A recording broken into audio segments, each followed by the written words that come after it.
राम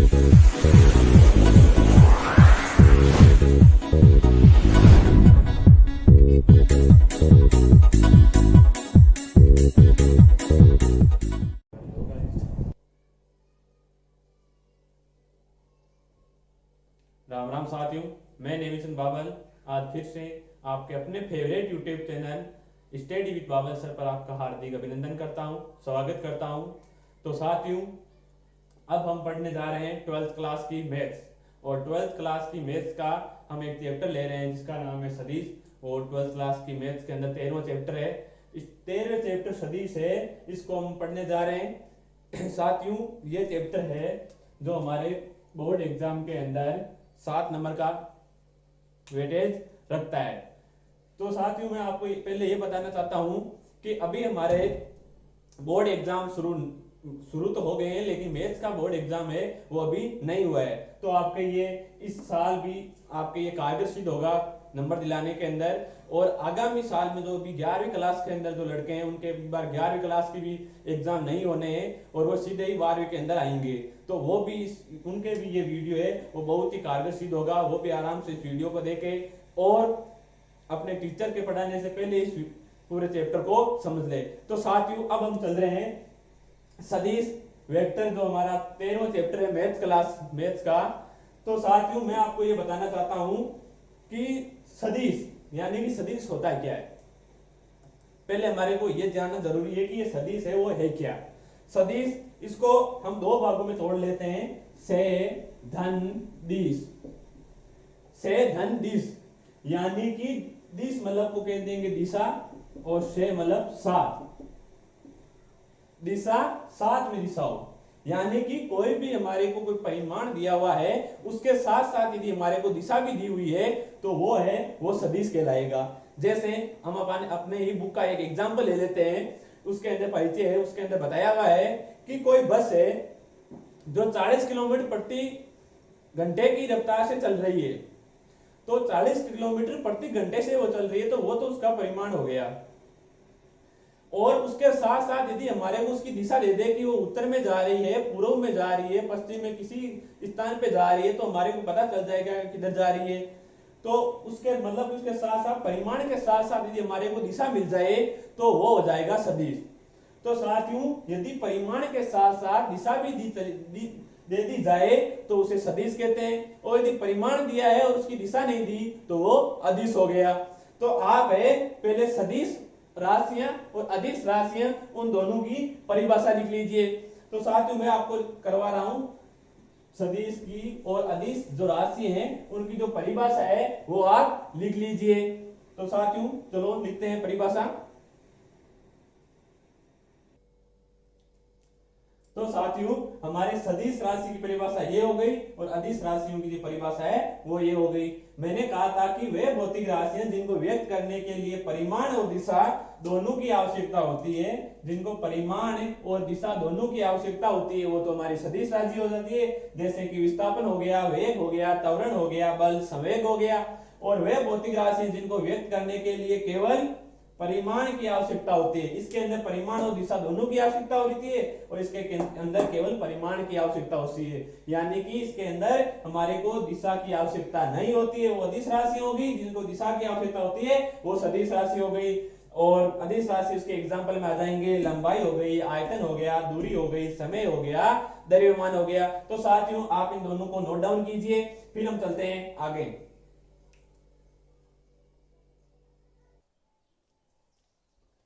तो साथियों, अब आगे हम देखते हैं इसकी आधारभूत संकल्पनाएं वो देख लेते हैं। सदिश राशि है, इसकी कोई आधारभूत संकल्पनाएं वो देख लेते हैं। माना कि कोई अंतरिक्ष के अंदर एल आकृति है या एल कुछ भी मान लो, 3D है वो अंतरिक्ष के अंदर, एल मान लो, एम मान लो, आप कुछ भी मान सकते हो। इसकी कोई दिशा दी हुई है हमारे को, यानी कि ये हो गई जो दिष्ट रेखा हो गई हमारे सामने। यदि ये कोई एल है जो अंतरिक्ष के अंदर है और उसकी दिशा देती है हमारे को, तो ये दिष्ट रेखा हो गई। अब इसी में से हम, ये था जो एल दिष्ट थी, इसी में से हम कोई रेखाखंड काट लेते हैं। कोई मान लो हम यहां से लेके यहां तक का कोई हमने रेखाखंड काट दिया, तो ये रेखाखंड है वो हमारा क्या हो गया, इसको नाम भी दे दिया ए बी। तो ये रेखाखंड हमारा क्या हो गया, ये दिष्ट रेखा थी, तो इसका यदि हमने कोई रेखाखंड दिया, इसका कोई परिमाण दिया, हमने कोई बीच में से किसी निश्चित जगह का ले लिया, इतना लेना है हमारे को, तो कोई हमने परिमाण दिया, वो क्या हो गया, एक दिष्ट रेखाखंड हो गया। तो साथियों इसके अंदर हमारी दिशा है वो किसकी ओर बता रही है, ए से लेके बी की ओर दिशा है, जो ए से बी की ओर है। तो अब है हमारे इसके अंदर तीन चीजें होती है, एक तो लंबाई होती है, एक आधार होता है और एक अभिदिशा होती है। ये तीन चीजें होती है हमारे इसके अंदर। तो हमारी लंबाई है वो तो इसके अंदर होगी हमारी ए से बी की ओर, ए से बी की ओर है, तो हम इसको ए वेक्टर बी से प्रदर्शित कर देंगे लंबाई को।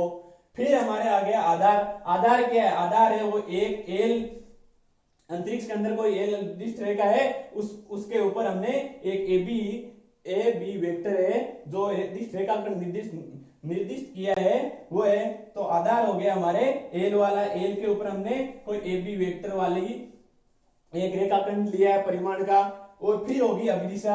अभिदिशा किसकी ओर है, यानी कि इसके प्रारंभिक बिंदु से लेके अंतिम बिंदु है उसको ही हम दिशा के अंदर बताएंगे। पहला बिंदु क्या था ए, अंतिम बिंदु क्या है बी, तो इसकी दिशा हो जाएगी ए से बी की ओर, और जो ए से बी की ओर इसकी दिशा होगी उसको हम व्यक्त करेंगे ए बी वेक्टर। यदि दिशा हमारे बी से ए की ओर होती, यानी कि ये दिशा भी ऐसे बता देता हमारे को, ये बी होता और ये ए होता है। यदि ये दिशा है इसकी बी से ए की ओर होती, तो अब हम क्या क्या लिखते हैं इसको, तो हम लिखते बी से ए की ओर, इसकी दिशा है जो बी से ए की ओर है और बी से ए की ओर है। तो अब इसको हम किस प्रकार लिखते हैं, बी ए वेक्टर।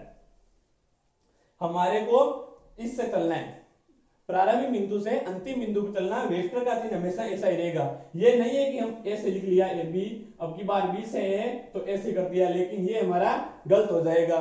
यदि दिशा ए से बी की ओर है तो हमेशा ये होगा, यदि दिशा बी से ए की ओर है तो हमेशा ये होगा। तो साथियों आप इसको नोट डाउन कीजिए, फिर चलते हैं हम आगे, इसका मापांक भी देखते हैं। आप इसको नोट डाउन कीजिए एक बार।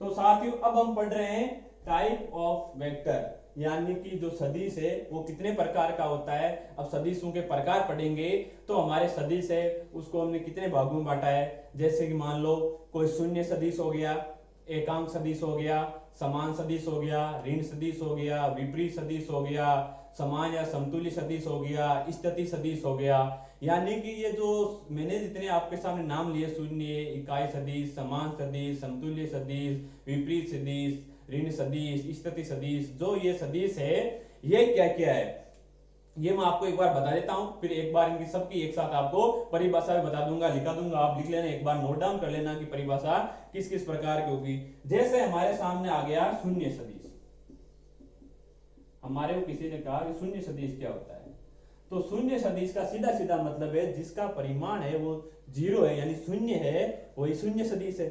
जिसका परिमाण जीरो होगा वो शून्य सदिश कहलाएगा। दूसरा कौन लिया, इकाई सदिश, बताओ इकाई बोलो या एकांक सदिश बोलो,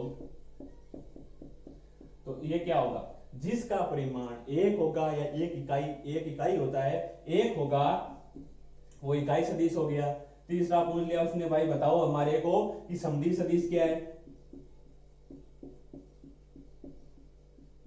वे सदिश जो एक ही दिशा के अंदर हो वो समद्वि सदिश हो गया, यानी कि एक ही दिशा में हो वो क्या हो गया, समद्वि सदिश हो गया। उसने कह दिया भाई हमारे को बताओ समान सदिश या तुल्य सदिश बताओ, यानी उसने कह दिया समान या तुल्य सदिश, समतुल्य सदिश बोल दिया उसने, तो वो बताओ। तो वे सदिश जिसका परिमाण बराबर हो, तो परिमाण तो बराबर है और उनकी दिशा भी उसी तरफ हो, तो वे समान सदिश या समतुल्य सदिश हो गया। उसने कह दिया भाई विपरीत सदिश बताओ, विपरीत सदिश क्या होता है, तो विपरीत सदिश वह सदिश हो गया जिसका परिमाण तो समान है लेकिन दिशा विपरीत है, यानी कि एक की दिशा ए से बी की ओर है तो दूसरे की दिशा बी से ए की ओर है, इनका परिमाण तो बराबर है लेकिन दिशा विपरीत होगी, तो वो हो गया हमारे विपरीत सदिश हो गया। इसी प्रकार से उसने बोल दिया भाई स्थिति सदिश बताओ, एक होता है हमारे सामने स्थिति सदिश। स्थिति सदिश क्या होता है? स्थिति सदिश कोई भी मान लो, यानी कि कोई बिंदु है ओ है, इससे किसी दूसरे बिंदु मान लो P की ओर, तो ये P की जो स्थिति बताता है उससे P की जो स्थिति है वो ही हमारे को स्थिति सदिश हो गया। तो आपको मैं एक बार इन सब की है वो परिभाषा है वो नोट डाउन करवा देता हूं, आप उसको लिख लेना। तो चलो साथियों अब इसकी हम सभी है जो भी है इनका उनकी एक बार परिभाषा लिख लेते हैं कि परिभाषा क्या क्या है, और एक बार फिर से आपको मैं समझा दूंगा कि ये क्या क्या सिस्टम है, इसके अंदर कौन सा इकाई होता है, कौन सा शून्य सदिश है और क्या क्या। अब हम लिखते हैं कि परिभाषा लिखते हैं साथियों। तो साथियों हमारे वो शून्य सदिश मैंने आपको बताया था, इकाई सदिश या एकांक सदिश वो भी बताया था, उनकी परिभाषा एक बार और देख लो। ऐसा सदिश जिसका परिमाण शून्य हो शून्य सदिश कहलाता है। इसको ए वेक्टर यानी जिसका परिमाण है वो शून्य है, यानी कि जो शून्य सदिश हो गया।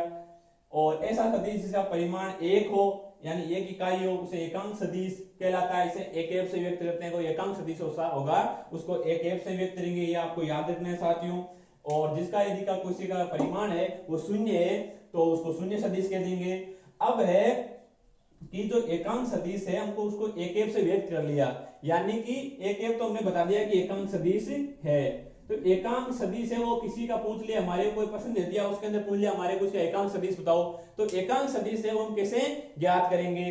तो फिर हम करेंगे एक एफ है जो जो सदिश होगा, हमारे सामने कोई ना कोई सदिश दिया होगा, यानी हम मान रहे हैं ए सदिश ए बी भी दे सकता है, पी क्यू कुछ भी दे सकता है, वो सदिश होगा वो ऊपर लिखेंगे। उसके अंदर उस सदिश का जो परिमाण होगा उसका भाग देंगे, परिमाण बोले तो उसको मापांक बोले तो उसका इसके अंदर भाग लगा देंगे, यानी कि इसके अंदर इसी सदिश का परिमाण का जिसके मापांक का है वो भाग लगा देंगे। अब आपके सामने आ गया भाई ये आ गया सूत्र, ये सूत्र तो मैंने ये लिख दिया कि एक बराबर ए सदिश है वो इसके माप एक सदिश का जो मापांक है ये बट्टे के अंदर होगा। लेकिन अब ये मापांक क्या होता है तो आपको मैं बताता हूं साथियों कि मापांक क्या हो रहा है। मापांक है वो सदिश है उसका परिमाण है, उस सदिश का उसको कैसे निकाल लिया, यानी कि आपको मैं एग्जांपल के हिसाब से बताता हूं कि हमारे क्या करना है। ये ए सदिश है, यहां पर कोई ए बी सदिश भी हो सकता है, कुछ भी हो गया वो सदिश हो गया।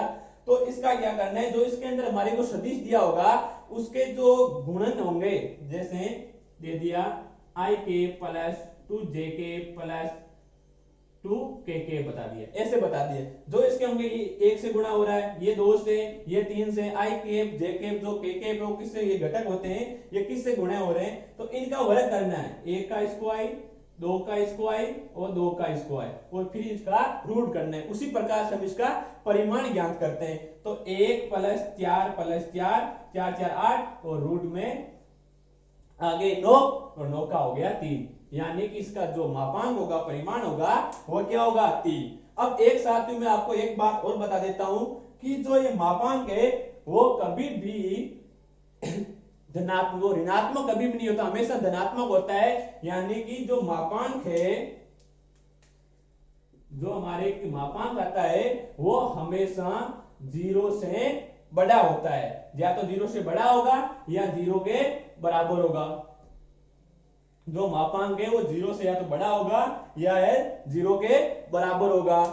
और आपको साथ ही आपने पढ़ा भी होगा 11th क्लास के अंदर आपके यदि मोड वाली प्रश्नावली आई होगी तो उसके अंदर आपने कहीं भी पढ़ा हो यदि किसी चीज के मोड लग जाता है ना एक बार तो उसका मान हमेशा धनात्मक ही आता है। इसके भी मोड लग रहा है यानी इसका मापांक निकाल रहे हैं और वो पॉजिटिव नेगेटिव है तो भी इसके अंदर उसका आंसर है वो पॉजिटिव ही आना है। इसलिए इसका जो मापांक है उसका मान हमेशा, ये चीज आपको साथ में याद रखनी है कि जो मापांक है उसका मान है वो हमेशा या तो 0 से बड़ा होगा या 0 के बराबर होगा, लेकिन ऋणात्मक कभी भी नहीं होगा। जो ऋणात्मक है वो कभी भी नहीं होगा। आप इसको नोट डाउन कर लेना कि जो मापांक है उसका मान 0 से या तो बड़ा होगा या बराबर होगा, लेकिन ऋणात्मक कभी भी नहीं होगा। तो साथियों आप एक बार इसको नोट डाउन कीजिए, फिर हम चलते हैं आगे। हमारे जो सदिश है वो समदी सदिश है, विपरीत सदिश है, उन सदिशों की आपको परिभाषा मैं आपको बताता हूं। तो साथियों आगे हम देखते हैं समदी सदिश की परिभाषा। दो या दो से अधिक सदिश है जिनकी दिशा एक ही हो, यानी कि समान दिशा हो दो सदिशों की, दो या दो से अधिक सदिश है उनकी, तो वो हो गए समदिश सदिश। जो हमारे पूछा जा रहा है उसी के अंदर हमारे पता चल रहा है समदिश यानी कि समान दिशा है, वो समदिश सदिश हो गए। विपरीत, दो या दो से अधिक सदिश जिनकी दिशाएं विपरीत हो, विपरीत सदिश हो गए। ऋण सदिश, दो सदिश जिनके परिमाण तो संख्यात्मक रूप से समान हो लेकिन चिन्ह है वो विपरीत हो जाए, जैसे कि परिमाण किसी का 5 आ गया तो एक में तो उसका -5 आ रहा है, दूसरे में 5 आ रहा है, तो हो गए वो विपरीत। विपरीत क्या, ऋण सदिश हो गए, एक का नेगेटिव में आ रहा है, एक का पॉजिटिव में आ रहा है, तो हो गए ऋण सदिश। विपरीत सदिश वो होंगे जिनकी दिशाएं विपरीत होगी। एक आ गया समान सदिश या तुल्य सदिश, दो सदिश जिसके परिमाण समान हो, दो या दो से अधिक सदिश मान लो जिसके परिमाण है वो भी समान है, उसके बाद उसकी दिशा है वो भी समान है, तथा उनके जो आधार है वो समान है या समानांतर है। इसका मैं आपको एग्जाम्पल बता देता हूं कि किस प्रकार से होते हैं सदिश। मान लो कि दो समानांतर सदिश है, ये मान लिया हमने, इसके अंदर यहां ले लिया हमने ए ले लिया, यहां बी ले लिया, यहां सी ले लिया, यहां डी ले लिया, यहां ई ले लिया। यानी कि जो हमारे इसके अंदर सदिश देख रहे हैं, देखना एक ए बी सदिश देख रहे हैं हम इसके अंदर, इसको मान लिया हमने ए। एक इसके अंदर बी सी सदिश देख रहे हैं, वो मान लिया हमने बी। एक इसके अंदर डी ई सदिश देख रहे हैं, इसको मान लिया सी। तो ये सदिश है जो ये भी इतना है, ये भी इतना है, ये भी इतना है, यानी कि परिमाण के अंदर समान है, दिशाएं सभी की समान है, दिशाएं समान है, परिमाण के अंदर समान है, तो इसका आधार है जो भी इनका समान है वो दोनों ये समानांतर है। तो वो सदिश जो दोनों समानांतर है, ये सदिश है वो समानांतर भी हो रहे हैं, ए सदिश है, बी सदिश है और सी सदिश है, लिख देंगे हम ए वेक्टर, बी वेक्टर और सी वेक्टर जो है, इसका परिमाण भी समान हो रहा है, दिशाएं भी समान हो रही है, तथा ये दोनों जो सदिश है वो समांतर या समान है, तो उनको कहेंगे समान सदिश या तुल्य सदिश। तो आप साथ ही इसको नोट डाउन कीजिए, आप इसको वीडियो को पॉज करके इनको आप एक नोट डाउन करते रहना, एक कॉपी के अंदर आपके नोट्स बन जाएंगे और ये नोट्स आपको बोर्ड के अंदर, बोर्ड परीक्षाओं के अंदर 7 नंबर दिलाने के लिए पर्याप्त होंगे, ये हम दावे के साथ कह सकता हूं। साथ ही हम इसके बारे में पढ़ेंगे, फिर एग्जाम्पल करेंगे और उसके बाद के अंदर प्रश्नावली के अंदर चलेंगे। ये तो इसका बेसिक है, ये आपको पहले आना चाहिए, उसी के बाद हमारे क्वेश्चन सोल्व होंगे। तो साथियों हमने 6 परिभाषा पढ़ ली, एक हमारी एक स्थिति सदिश है उसकी बाकी रहती है, वो मैं आपको और करवा देता हूं, तब तक आप इसको नोट डाउन कीजिए।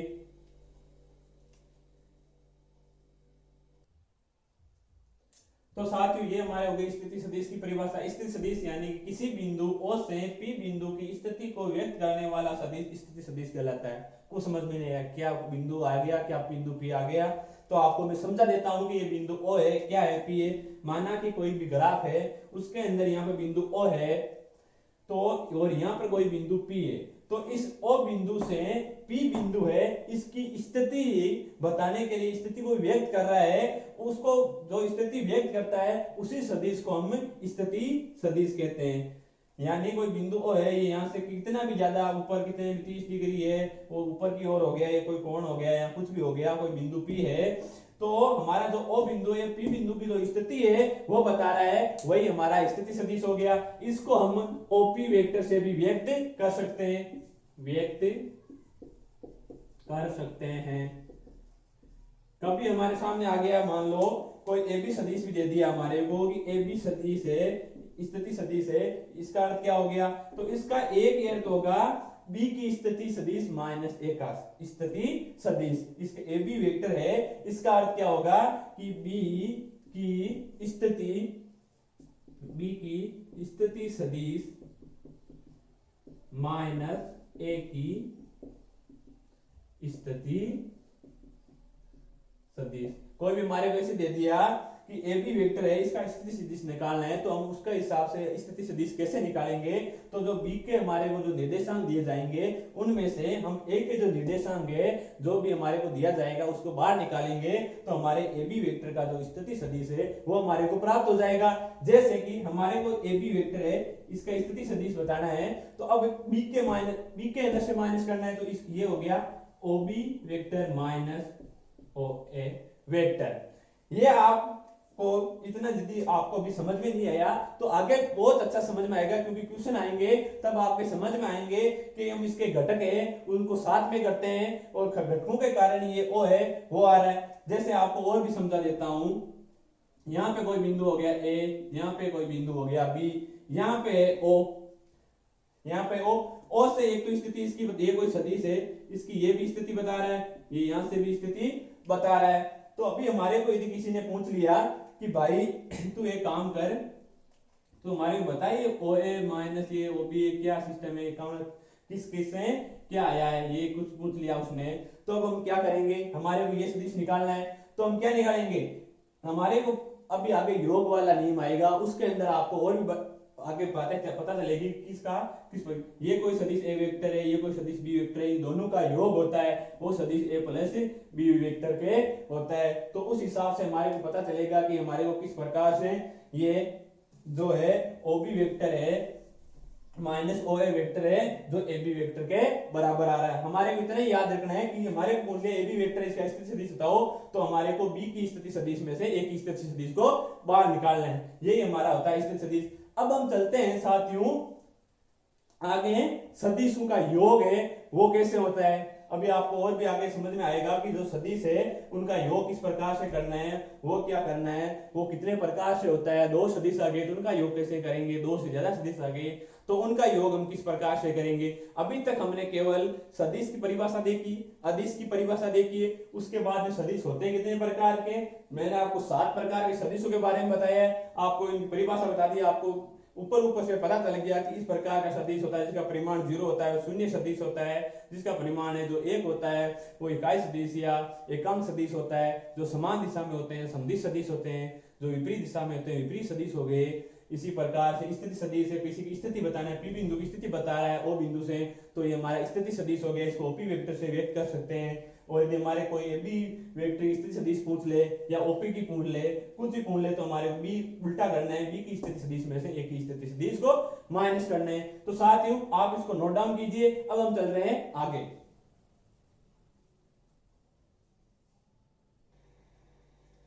तो साथियों अब हम चल रहे हैं अगले टाइप में जिसके अंदर बताया हुआ है सदिशों का योग। तो अब सदिशों के योग है वो किस प्रकार से करते हैं, यानी कि हमारे सामने कोई दो सदिश देती है उनका योग किस प्रकार से करेंगे, दो से ज्यादा सदिश देती है उनका योग किस प्रकार से करेंगे। तो पहले हम बता रहे हैं दो सदिशों का योग है वो हम किस प्रकार से कर रहे हैं। यानी कि मान लो आपको दो सदिश दे दी, एक सदिश दे दिया ए बी सदिश, एक सदिश दे दिया बी सी सदिश, यानी कि आपको दो सदिश दे दिए। आप ए बी सदिश है इसको ए वेक्टर से लिख लो, बी सी सदिश है उसको बी वेक्टर से लिख सकते हो। यानी कि अब इसके अंदर दो सदिशों का जो योग है वो भी दो प्रकार से होता है, एक तो त्रिभुज के नियम से होता है, एक समांतर चतुर्भुज के नियम से होता है। तो दोनों किस किस प्रकार से होता है वो मैं आपको बता देता हूं। यानी कि हमने मान लिया जो ए बी सदिश है इसका समांतर या कोई ए बी सदिश है, हम एक रेखा खींचते हैं, ए बी लिख लो इसको, कोई ए बी रेखा खींच रहे हैं, हम ए बी रेखा खींच रहे हैं वो है ए वेक्टर हो गया। अब इसी के साथ दूसरी रेखा बीसी खींच ली, ये बीसी ये हो गया, इसको लिख दिया हमने बी वेक्टर। तो यदि दो आसन भुजाएं खींचते हैं जो हमने खींची है ए बी और बीसी, जिसको हमने ए बी को ए वेक्टर लिख लिया, बीसी को बी वेक्टर लिख लिया, तो इन दोनों जो आसन भुजाएं खींची है इन दोनों आसन भुजाओं का योग या दोनों सदिश है उनका जो योग है वो AC के बराबर। जो AC है इसको हमने लिख देंगे सी वेक्टर, जो इसका योग है वो A वेक्टर और B वेक्टर के योग के बराबर होगा।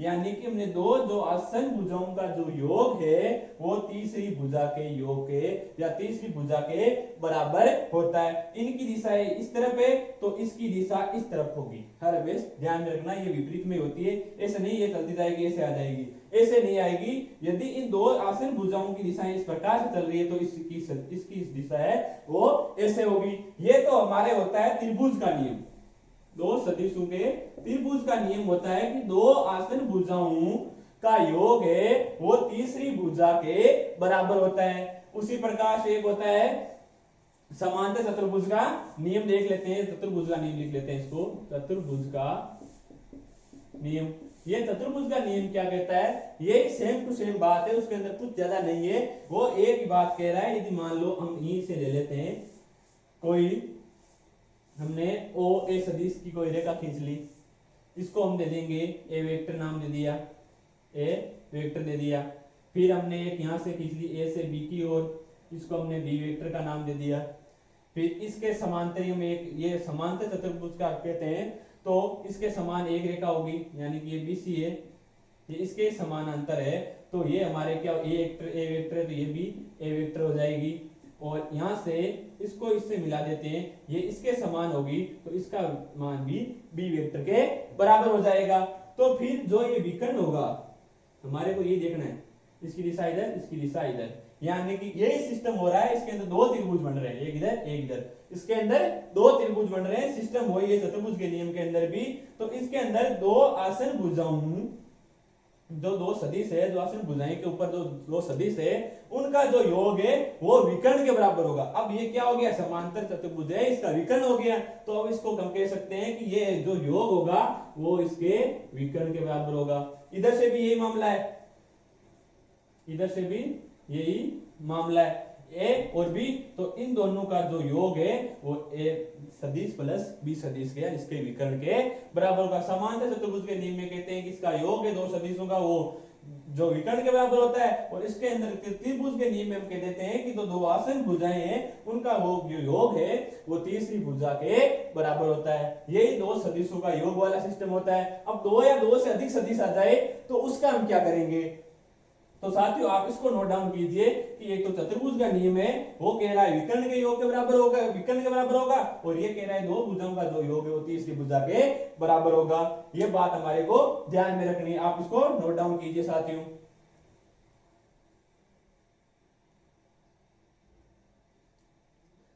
तो साथियों पहले हमने पढ़ा था कि दो सदिशों का योग, अब ये दो या दो से अधिक सदिश आ जाए तो उनका योग है वो हम किस प्रकार से करेंगे। जैसे कि आपके सामने एक दिया हुआ है डायग्राम, तो दिया हुआ है, अब आपको मैं इसके अंदर बताता हूं कि मान लो कोई ओ ए एक सदिश हो गया, इसको मान लिया हमने ए सदिश, ए बी ये बी सदिश हो गया, बी सी ये सी सदिश हो गया, सी डी ये डी सदिश हो गया। ये हमारे सदिश हो गए, ये इनकी, ये इसकी हो गई, ये इसकी दिशा बताया जा रहा है कि ये इसे चल रहा है सिस्टम इसका।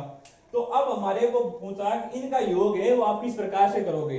तो इसका योग पहला जो दो सदिशों का योग किया था उसी प्रकार से जो हमने दो नियम काम में लिए थे उन्हीं को काम में लेते हुए करना है। पहले हम कोई त्रिभुज ले लेते हैं ओ ए बी, ये ले लिया, इसका ए सदिश बी सदिश। तो मैंने आपको बताया था कि दो सदिशों का योग है वो तीसरी जो सदिश तीसरी भुजा होती है उसके बराबर होता है। तो इनका क्या हो गया, इसकी दिशा इधर, इसकी दिशा इधर, तो इसकी दिशा भी इधर होगी और इसका मान हो गया ए सदिश बी सदिश हो गया। पहला हमने ये ले लिया और इन दोनों का योग है इसके बराबर होगा। अब हम लेंगे O B C, O B C ले रहे हैं, इसके अंदर एक तो ये होगी हमारे पास सदिश, ए सदिश हो गया ये, इन दो सदिशों का योग है वो तीसरी के बराबर होगा, यानी कि जो ये होगी इसकी दिशा होगी इधर और इसका मान होगा ए सदिश बी सदिश सी सदिश, ए सदिश बी सदिश और सी सदिश हो गया। फिर हम लेंगे ओ सी डी, ओ सी डी के अंदर क्या होगा, ये दो सदिश हो गए, इनकी दिशा ऐसे चल रही है, तो इन दोनों सदिशों का जो योग है वो तीसरी के बराबर होगा, यानी कि इसकी दिशा हम करेंगे, ये दोनों दिशा चलती है, इसकी विपरीत दिशा होती है ये हमेशा ध्यान रखना। अभी ऐसे चल रही थी हमने ऐसे लिया, इसके अंदर दोनों दिशा ऐसे चल रही थी हमने इसको ऊपर लिया, इसके अंदर दिशा ऐसे चल रही थी इसको भी हमें इस प्रकार से लेंगे। तो a plus B plus C plus D, तो इसका मान हो गया ए सदिश बी सदिश सी सदिश और डी सदिश। तो इस प्रकार से दो या दो से अधिक सदिशों का योग करना हो तो हम इस प्रकार से करते हैं, एक त्रिभुज उठाते जाते हैं और उनका करते जाते हैं कि हमारे पता है दो भुजाओं का जो योग है वो तीसरे के बराबर होगा, इन दो का इसके बराबर होगा, इन दो का इसके बराबर हो गया। अभी साथियों में आपको एक चीज और बता देता हूं इसके अंदर, यदि हमारा जो पहला सदिश है इसका प्रथम बिंदु, पहले सदिश का प्रारंभिक बिंदु और जो अंतिम सदिश है इसका अंतिम बिंदु, यदि ये दोनों एक हो जाए ना तो इनका योग है वो हमेशा शून्य होता है। दो या दो से अधिक सदिशों का जो योग कर रहे हैं उसके अंदर प्रथम जो सदिश है उसका प्रारंभिक बिंदु और अंतिम सदिश है उसका अंतिम बिंदु यदि एक हो जाए तो दोनों को जोड़ दिया जाए तो उनका योग है वो शून्य होता है। वो भी देख लो, क्योंकि ये पूरा हमने सदिश जोड़ा है ना, उसका मामला आ रहा है a plus B plus C plus D, ये आ रहा है। और इन दोनों बिंदु को a कर दे तो ये अंदर का अंदर ही खत्म हो जाएगा। इधर भी a plus B plus C D होगा, इधर भी इसके अंदर होगा, तो इसका योग होगा वो हमेशा शून्य होगा।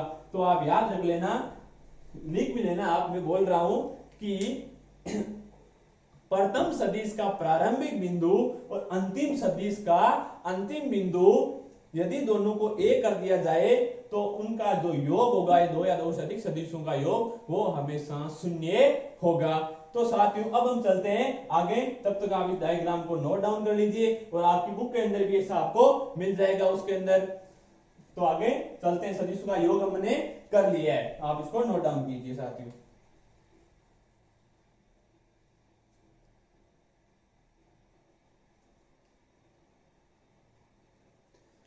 तो साथियों अब हम पढ़ रहे हैं सदिशों का व्यकलन या घटाना। सदिशों का योग था वो हमने कर लिया है। अब सदिशों को यदि घटाना हो तो वो किस प्रकार से होगा वो मैं आपको नॉर्मल बता देता हूं। तो यदि हमने मान लिया कोई बिंदु है ए, मन से मान लिया मैंने कोई बिंदु ए है, सविशेष है, आप कुछ भी मान सकते हो। मैंने मान लिया कोई बिंदु ए है, यहाँ ए से मैं बी तक चला, तो मैं ए से बी तक चला तो मैंने इसको नाम दे दिया सदिश ए। यदि मैं बी से सी तक चला तो मैंने यहां दे दिया सदिश बी, दे दिया।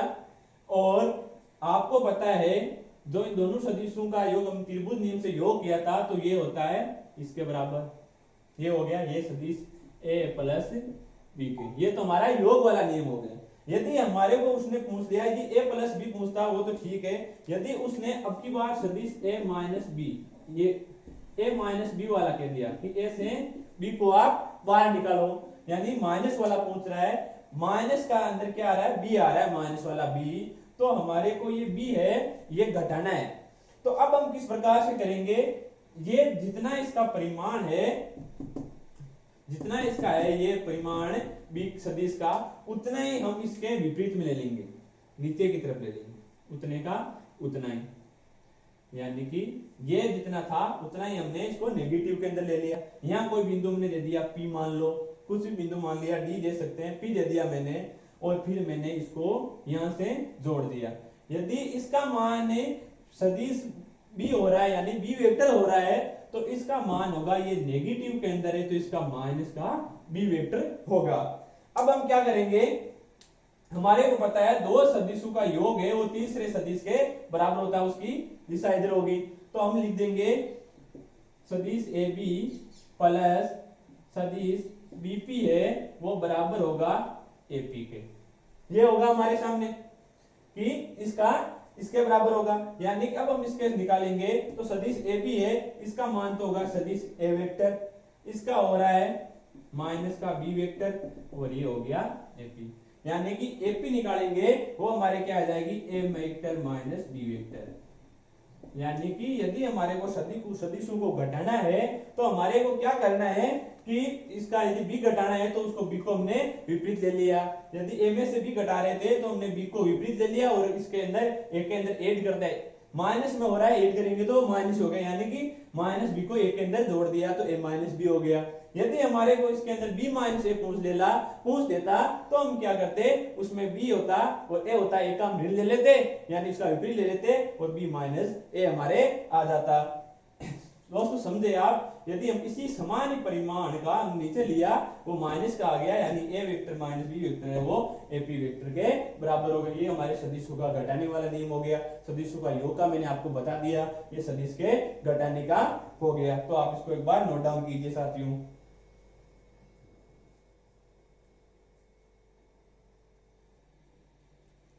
तो साथियों अब हम देख रहे हैं सदिश के घटक, यानी कि सदिश के घटक होते हैं, वो सदिश का घटक है, इसका क्या अर्थ हो गया, यानी कि हमारे को किसी भी सदिश के निर्देशांक दे दिए, कोई सदिश है उसके निर्देशांक दे दिए, मान लो 1 2 3 कोई निर्देशांक दे दिए कि ये कोई सदिश के निर्देशांक है, तो फिर हमारे को उसको किस प्रकार से काम में लेना है, यानी कि जो सदिश के घटकों के अंदर उसको कैसे परिवर्तित करेंगे। तो जो सदिश के निर्देशांक दिए हैं वो होते हैं एक्स वाई जेड, हमारे को पता है इनका।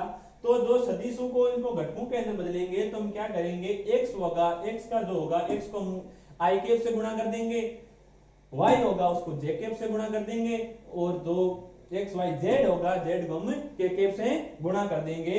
यानी कि अब हम क्या लिख रहे हैं, यदि किसी सदिश के निर्देशांक दिए हुए हैं, परिभाषा बता रहा हूं, इसके अंदर हम लिख लेंगे सदिश से घटक क्या करेंगे, सदिश से घटक क्या होते हैं, यदि किसी सदिश के निर्देशांक दिए हुए हैं, यदि किसी सदिश के निर्देशांक दिए गए हैं तथा इन निर्देशांकों को हमारे को घटक के अंदर बदलना, तथा निर्देशांक को घटक में बदलने के लिए, निर्देशांकों को घटक के अंदर बदलने के लिए एक्स ये से कर लेंगे, एक्स है, एक्स का मान क्या हो रहा है, एक, वाई का मान, एक्स का मान ये, वाई का मान ये, जेड का मान, यानी कि एक्स के मान को आई कैप से, वाई के मान को जे कैप से, तथा जेड के मान को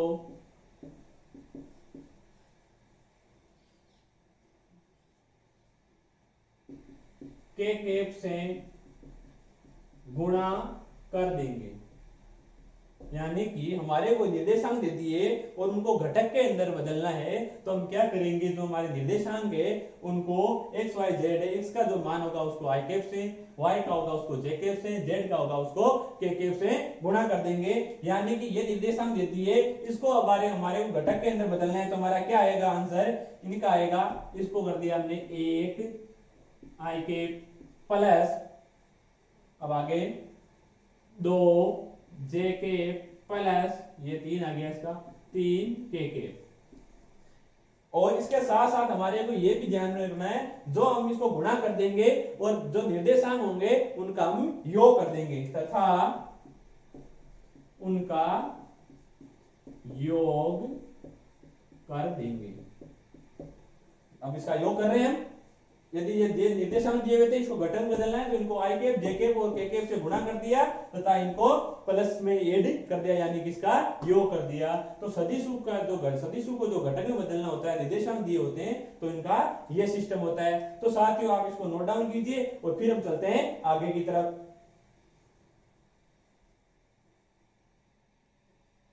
साथियों आगे हम पढ़ रहे हैं दो सदिशों को मिलाने वाला सदिश, यानी कि दो सदिशों को मिलाने वाला सदिश है, वो हमारे को किस प्रकार से हम ज्ञात कर सकते हैं। जैसे कि मानो कोई 3D है, यहां पर कोई सदिश पड़ा है, यहां पर कोई सदिश है जिसके हमारे को निर्देशांक दे रखे हैं, क्योंकि एक बार हम पहले घटकों के अंदर तो पढ़ लिया, ताकि हम अब उसको घटक के अंदर तो हम बदल सकते हैं निर्देशांकों को। तो हमारे को निर्देशांक दे दिए, बोल मान ला कि यहाँ कोई P1 है, यहाँ P2 है, तो इसके निर्देशांक दे दिए इसने x1 y1 z1, इसके दे दिए x2 y2 z2, उसने कोई हमारे को निर्देशांक दे दिए, और यहाँ पर कोई o है। तो अब हम क्या करेंगे, पहले हम इसको इससे मिला देंगे, इसको इससे मिला सकते हैं। अब हमारे को ये कह रहा है दो सदिशों को मिलाने वाला ये सदिश है, ये हमारे को ज्ञात करना है कि ये जो दो निर्देशांक है इनको मिलाने वाली जो रेखा है वो क्या है, इसका मान है वो हमारे को क्या आएगा, इसका परिमाण है वो हमारे को क्या प्राप्त होगा, वो हमारे को ज्ञात करना है। तो साथियों अब हम क्या करेंगे, मैंने आपको त्रिभुज नियम से बताया था कि जो दो सदिश है यानी कि OP1 और P2 है, इन दोनों का जो योग है वो इसके बराबर होता है, मैंने आपको पहले ही बताया था। तो इन दोनों सदिशों का योग यदि इसके बराबर हो रहा है, तो यदि हम इसमें से इसका निकाल दे तो ये अपने आप बच जाएगा ना, यानी कि इसका OP1 और P1 P2 इन दोनों का जो हम योग करते हैं, यानी कि मैंने इसको A सदिश माना, इसको B सदिश माना, तो ये A प्लस B सदिश आ रहा था त्रिभुज नियम से। अब यदि A प्लस B में से यदि हम A निकाल दे तो हमारे सीधा B सदिश है वो प्राप्त हो जाएगा। तो उसी प्रकार से हम कर रहे हैं, हम इसको मान लें P1 P2। P1 P2 ज्ञात करने के लिए हम क्या कर रहे हैं, त्रिभुज नियम से ले रहे हैं काम। त्रिभुज नियम से, त्रिभुज नियम से हम क्या कर रहे हैं, क्या निकाल रहे हैं, P1 P2 का जो परिमाण है वो निकाल रहे हैं। तो हम क्या करेंगे, P1 P2 का जो सदिश निकालेंगे वो अब हम क्या करेंगे, किस प्रकार से उसको हम निकालेंगे। तो हम क्या कर रहे हैं, एक OP2 का स्थिति सदिश, OP2 का स्थिति सदिश माइनस OP1 का स्थिति सदिश, यानी कि इसमें से इसको माइनस निकाल दो तो अपने आप ये आ जाएगा। P1 P2 सदिश निकालने, वेक्टर निकालने के लिए हम OP2 के स्थिति सदिश में से इसको माइनस कर रहे हैं। तो हमारे को इसके ये तो दे रखे हैं, निर्देशांक तो दे रखे हैं, पहले P2 वाला निकाल दो, P2 में से P1 को माइनस करना है। तो इसके निर्देशांक तो हमारे को साथियों दे ही रखे हैं। क्या क्या दे रखे हैं, इसके अंदर देख रहे हैं कि P2 के x2 इसको हमने i कैप से गुणा कर दिया, y2 j कैप से, z2 k कैप से, ये हो गए इसके निर्देशांक OP2 के। अब OP1 के क्या हो रहे हैं, ये हो रहे हैं x1 i cap, y1 j cap plus z1 k cap, ये हो रहे हैं। इसमें तो इसको माइनस निकाल दो, x इसमें i कैप, इसमें i कैप हो रहा है, i कैप में से i कैप वाला निकालते हैं। तो x2 माइनस x1 ये हो गया, बार i कैप आ गया, y2 माइनस y1 दोनों में से j कैप बार कॉमन आ गया, प्लस Z2 माइनस Z1 ये के कैप हमारे बार माइनस आ गया।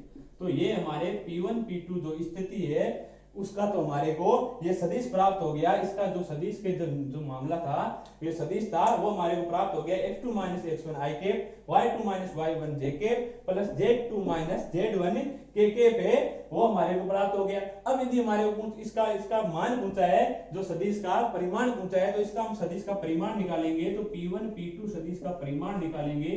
तो हम क्या कर रहे थे, जो i कैप j कैप और k कैप के जो गुणज के अंदर है उनका स्क्वायर कर दो और उनके ऊपर रूट लगा दो। तो अब हम क्या करेंगे, x2 माइनस x1 का square plus y2 minus y1 का square plus z2 minus z1 का स्क्वायर और ऊपर इसके अंदर हम रूट लगा देंगे। तो हमारे इस दो सदिशों, क्या मामला था हमारा, जो दो सदिशों को मिलाने वाला सदिश है उसका हमारे को परिमाण प्राप्त हो गया कि x2 minus x1 y2 minus y1 का स्क्वायर होके इनके रूट लग गया। कैसे किया था, दो सदिश दिए हुए थे, निर्देशांक ये हमारे को ज्ञात करना था। हमारे को पता था त्रिभुज नियम से कि ये इन दोनों का योग है, इसके बराबर होता है, इसमें से इसको निकाल देंगे तो ये बचेगा। तो हमने वही किया कि OP2 से OP1 माइनस इनकी स्थिति थी वो माइनस निकाल दी। ये इनके निर्देशांक दिए हुए थे, इनको i cap j cap k cap से गुणा कर दिया था। फिर हमने इस x2 i कैप से x1 i कैप बाहर निकाला, i कैप कॉमन आ रहा था, उस प्रकार से कर लिया। हमारे को ये इसका सदिश प्राप्त हो गया था और फिर सदिश का हमने परिमाण है वो ज्ञात कर लिया। परिमाण ज्ञात कैसे करते हैं, i कैप j कैप और k कैप के जो गुणज होते हैं उनका स्क्वायर करके रूट लगा दो। इसी प्रकार से दो सदिशों को मिलाने वाला सदिश प्राप्त हो गया। अब हमारे केवल एक टाइप और बचता है खंड सूत्र का, वो खंड सूत्र का टाइप कर लेते हैं और उसके बाद हम करेंगे उदाहरण और उसके बाद में 13.1 है वो हम शुरू करेंगे। तो साथियों आप इसको नोट डाउन कीजिए।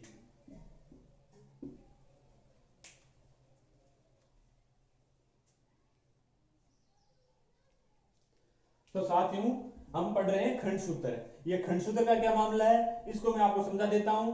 आपको याद तो केवल सूत्र ही रखने हैं, दो सूत्र बताऊंगा, अंत्य क्षेत्र का और बाह्य विभाजित वाला करता है, अंत्य विभाजित करता है, बाह्य विभाजित करता है, वो दो सूत्र ही याद रखने हैं कायदे से। तो आपको वही काम में आने हैं प्रश्नावली के अंदर। लेकिन वो सूत्र कहां से आते हैं वो एक बार आपको बता देता हूं कि वो सूत्र भी कैसा है। हम क्यों यहाँ पर बेसिक लेवल से पढ़ रहे हैं, इसलिए वो सूत्र देख लो आप एक बार कि वो कहां से आए, काम में वो सूत्र ही आने हैं। मानो कि यहाँ कोई बिंदु O है, कोई बिंदु O है, यहां से कोई बिंदु P मान लो, यहां से यहाँ पे कोई Q मान लो, ये कोई ये OP है जिसको हम कोई सदिश की का क्या नाम दे देंगे, इसको आप सदिश दे दो, P सदिश नाम दे दो, इसको आप Q सदिश और Q को Q सदिश नाम दे दिया। इन दोनों को हमने मिला दिया।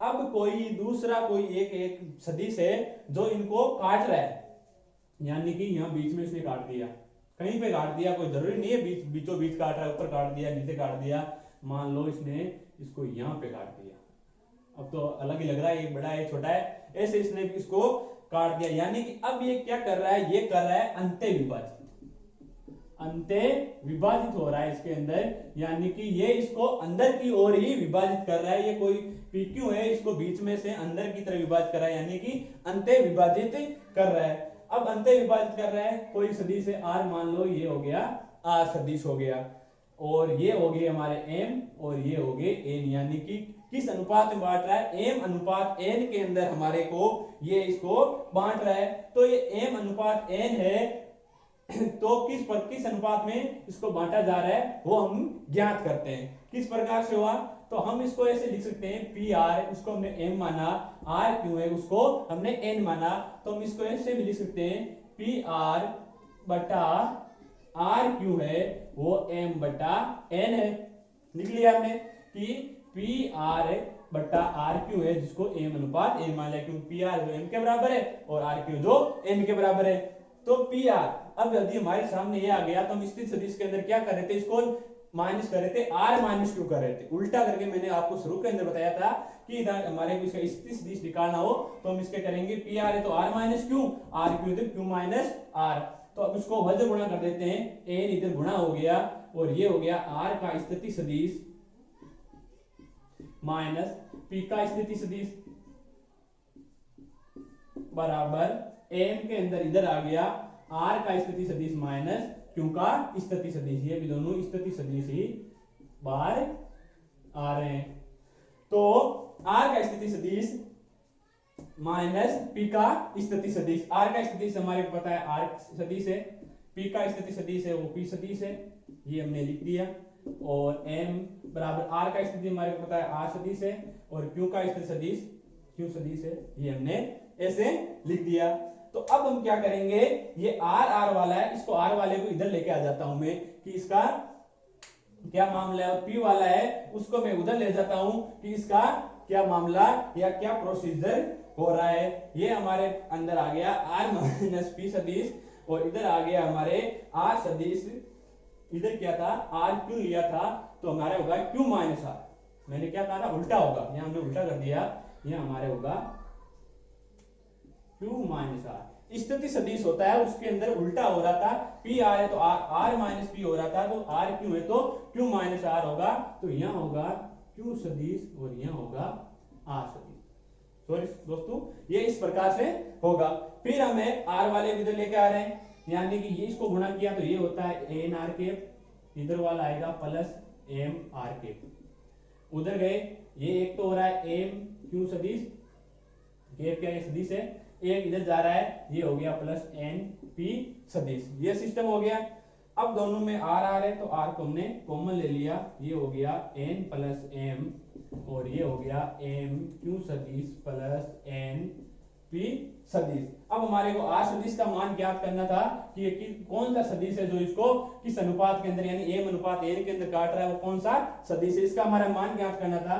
तो R सदिश बराबर M Q सदिश प्लस N P सदिश अपॉन M प्लस N, ये हमारे हो गया अंत्य विभाजित करता है, उसका सूत्र हमारे को ये आ गया कि R वेक्टर है या R सदिश है, उसका मान होगा M Q सदिश प्लस N P सदिश अपॉन M प्लस N। इसी के साथ साथ मैं आपको और भी बता देता हूं कि जो बाह्य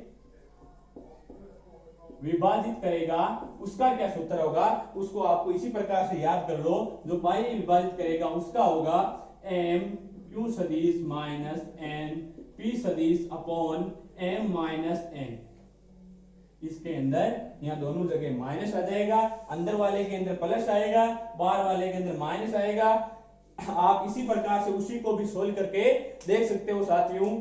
इतना हमारे पास वक्त नहीं है कि हम पूरे एक को बताए, आप खुद भी इसको इसी प्रकार से आप सोल्व करना, जो ये मैंने आपको तरीका बताया आराम से उसका भी हो जाएगा। इसके अंदर अब के बाद डायग्राम तो मैं आपके सामने बना देता हूं, क्या होगा, जैसे ये O सदिश है, यहाँ से कोई एक तो P है एक यहाँ Q है, इन दोनों को मान लिया ये P सदिश और ये Q सदिश कुछ भी हो गया, इसके बाद मैंने पहले तो ये अंदर वाला विभाजित कर, अब की बार ये बाहर विभाजित कर रहा है, यानी कि कोई सदिश है वो बाहर काट रहा है, यहाँ पे काट रहा है। तो अब की बार ये पूरा एक तो ये तो हो गया m और ये को मान लेंगे n, और उस प्रकार से हमारे ये आराम से आसानी से सोल्व हो जाएगा। आपको कर लेना, ये तो बेसिक्स हैं, लेकिन आपको याद तो केवल ये दो सूत्र याद रखने। अंत विभाजित कर रहा है तो ये सूत्र काम में लेना है, बाह्य विभाजित कर रहा है तो ये सूत्र काम में लेना है। तो साथियों आज हमने 13.1 के अंदर जो जो फॉर्मूले काम में आएंगे, वो जिस जिस प्रकार से क्वेश्चन हमारे होंगे उनसे संबंधित मैंने पूरा बता दिया है आपको।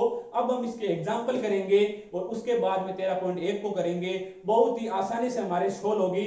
ज्यादा लोड लेने की कोई जरूरत नहीं है साथियों, ये मैंने आपको सब बेसिक से बताया है, इतना याद करने की कोई आवश्यकता ये नहीं है कि यार ये मेरे को याद नहीं हो रहा है, ये कैसे क्या आ गया, उतना कोई लोड नहीं लेना है। हमारे को जो मेन सूत्र है वो मैंने आपके डिब्बे के अंदर बॉक्स में बंद भी किए थे आपके वीडियो के अंदर, उनको याद में रखना है और आगे क्वेश्चन करेंगे तब अपने आप हमारे काम आए। वो नियम थे, वो तो नियम हमारे को क्वेश्चनों के अंदर किस प्रकार से अप्लाई करना है वो हम क्वेश्चनों के अंदर करेंगे, तब पता चल जाएगा आपको। सदिशों के कितने प्रकार थे उनको पता करना है, उनका याद रखना है। तो साथियों इसी के साथ धन्यवाद। अब हम चलेंगे अगले पार्ट के अंदर, आप पढ़ेंगे कि कौन कौन से उदाहरण ये किस प्रकार से क्वेश्चन आते हैं और क्वेश्चन को किस प्रकार से सोल्व करना है। धन्यवाद।